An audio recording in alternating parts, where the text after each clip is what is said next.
Lalu apa imbas dari keputusan terbaru yang diambil oleh Donald Trump ini? Kita akan langsung bahas bersama dengan peneliti ekonomi Selyos, Jaya Dermawan. Kita akan langsung tanyakan secara umum apa sih sebenarnya Mas artinya keputusan terbaru yang diambil Donald Trump ini terkait dengan hari pembebasan? Halo, ya, selamat siang Mbak. Ya, ini secara umum kita bisa sebut ini adalah keputusan yang sangat besar dari pemerintah Amerika untuk kembali Baik, silakan. kembali meningkatkan konflik atau perang dagang gitu ya. Yang mana kita lihat angkanya cukup tinggi yaitu 32% tarif terbarunya. Nah, ini saya kira sangat mengkhawatirkan dari sisi dampak spillover efek ke ekspor negara lain. Karena misalkan kita lihat angkanya sekitar hanya 10,5% ya gitu ya ekspor Indonesia ke Amerika Serikat dibandingkan dengan total ekspor non gas gitu ya. Nah, Mhm. ini saya kira kita juga harus lihat total ekspor di tahun 2023 Indonesia ke Amerika Serikat itu sekitar 4,6 T Mbak gitu ya atau 280,4 juta US dollar. Pertumbuhannya hingga 11%. Jadi Amerika itu tetap menjadi mitra yang penting, mitra dagang yang besar untuk Indonesia. Sehingga saya kira dampaknya akan sangat berpengaruh terhadap perekonomian di Indonesia, terutama dari sisi konsumen dan dari sisi industri. Oke, ini Indonesia ditetapkan dengan tarif timbal balik atau tarif impor ini kan 32% ya Mas ya. Bisa dikatakan ini relatif tinggi dibandingkan dengan sejumlah negara lainnya yang ada di Asia Tenggara. Apa yang kemudian menjadi faktor penyebabnya dan apa implikasinya? Kita juga mengingat bahwa Amerika Serikat kan jadi tujuan ekspor terbesar kedua nih setelah Tiongkok. Ya, halo Mbak. Ya, angka Oh, 32% ini Mas. oke baik. Ini mungkin saya berikan sedikit analisis bagaimana kebijakan ini akan berdampak gitu ya. Mhm. Pertama adalah posisi kita lihat posisi internal di Amerika dulu. Dampak pertama adalah barang-barang terutama di sektor kendaraan otomotif itu akan naik. Nah, dan ini langsung akan berdampak kepada konsumen sehingga akan terjadi penurunan penjualan eh, kendaraan bermotor.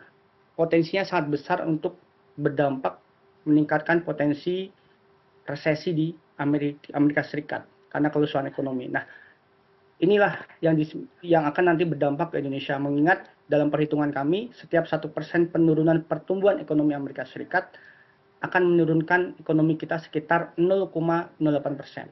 Nah, Mhm. ini dari mana penurunannya paling besar potensinya, yaitu tetap di sisi sektor otomotif. Mhm. Nah, sisi sektor otomotif ini kan berarti akan berdampak pada penurunan kapasitas produksi karena terjadi penurunan ekspor akibat tarif baru yang sangat besar, 32%. Nah, ini kesimpulannya apa? Kesimpulannya apa? Ketika terjadi penurunan kapasitas produksi, yang disasar pertama adalah penurunan karyawan. Nah, ini akan terjadi potensi layoff yang sangat besar dan saya kira ini harus diantisipasi oleh pemerintah, termasuk dari sisi tidak hanya sektor otomotif, terutama otomotif ini kan cukup banyak ya dari sisi komponennya, elektroniknya itu juga banyak dan industri tidak bisa shifting secara cepat.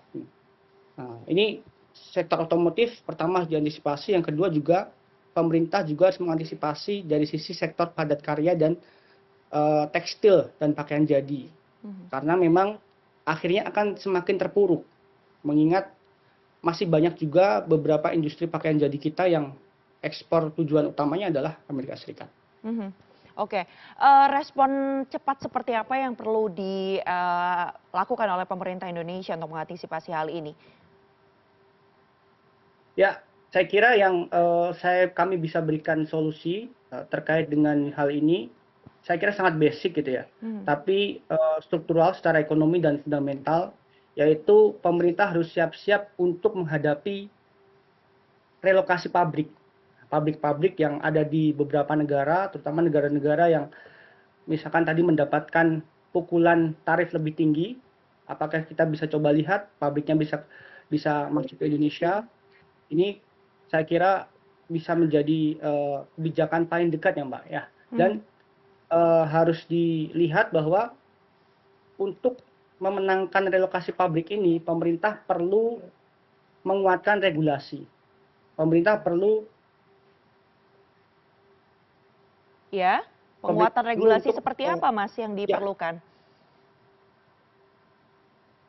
Nah, regulasi yang saya maksud adalah regulasi yang konsisten dan perizinnya juga harus lebih mudah lagi, lebih efisien, tidak boleh diganggu beberapa pihak yang baik secara informal maupun formal, dan termasuk dengan meningkatkan eh, peraturan-peraturan yang tidak mengganggu perekonomian atau stabilitas Mhm. politik. Misalkan saya kira belakangan ini kita disibukkan dengan RUU TNI, Undang-Undang TNI yang sudah disahkan dan akhirnya menimbulkan instabilitas publik gitu ya. Lalu ada potensi juga RUU Polri, RUU KUHP. Saya kira itu bisa ditunda dulu pembahasannya. Pemerintah fokus dulu menghadapi kebijakan tarif ini. Termasuk jelas bahwa pemerintah harus menyiapkan infrastruktur yang lebih baik, terutama di kawasan industrinya. Coba kembali meningkatkan investasi di sumber energi terbarukan, mengingat perlombaan relokasi pabrik ini akan menghadapi juga negara-negara di sekitar kita, termasuk negara-negara berkembang lainnya yang industrinya sudah lebih siap, termasuk ketika berhadapan dengan sumber daya manusia di masing-masing negara tersebut. Baik, selain Begitu, Mbak. regulasi dan juga relokasi pabrik yang tadi Anda sebutkan, insentif seperti apa sih yang diharapkan bisa segera diberikan oleh pemerintah, terutama bagi mereka para pengusaha eksportir yang bermitra dengan dagang atau bermitra dagang dengan Amerika Serikat? Hmm, saya kira kaitannya dengan mitra dagang Amerika Serikat bisa dengan eh, insentif terkait dengan kebijakan impor dahulu ya gitu ya. Ini Mhm. memang eh, tidak berusaha langsung melompat, tapi begini Mbak. Pertama, industri yang terkait dengan Amerika tersebut harus segera dibantu untuk mulai shifting.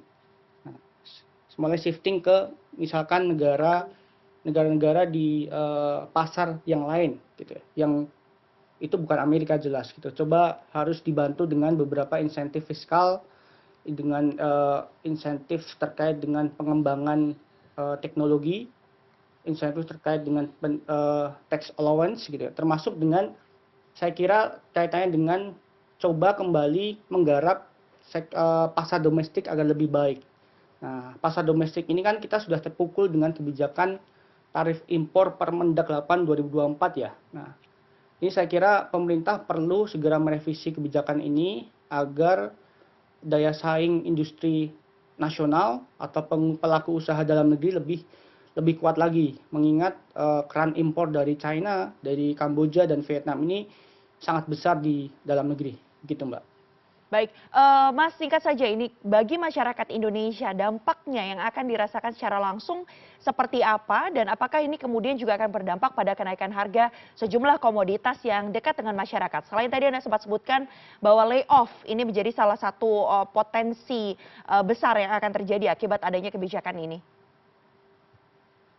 Ya, baik, tadi ada potensi layoff ya kan, akan terjadi penurunan daya beli masyarakat akibat eh, pekerjaan yang semakin sulit gitu kan, atau mungkin ada potensi penurunan upah ketika perusahaan atau pelaku usaha melakukan antisipasi jangka pendek. Yang kedua, hubungannya dengan nilai tukar rupiah gitu. Ketika nilai tukar rupiah berpotensi nanti semakin memburuk, IHSG juga investor akan mencoba mencari cara aman gitu, mengingat ada potensi capital outflow akibat kebijakan ini. Nah, ini nanti yang harus diantisipasi pemerintah adalah inflasi gitu. Oke, baik. Sejumlah hal tentunya harus diantisipasi oleh pemerintah. Kita akan menunggu lagi bagaimana langkah dari pemerintah menanggapi adanya kebijakan yang disampaikan atau dikeluarkan oleh Donald Trump ini. Terima kasih banyak atas informasi yang Anda sampaikan, peneliti ekonomi dari Selios, Mas Jaya Ya. Dermawan. Terima kasih, selamat siang Mas.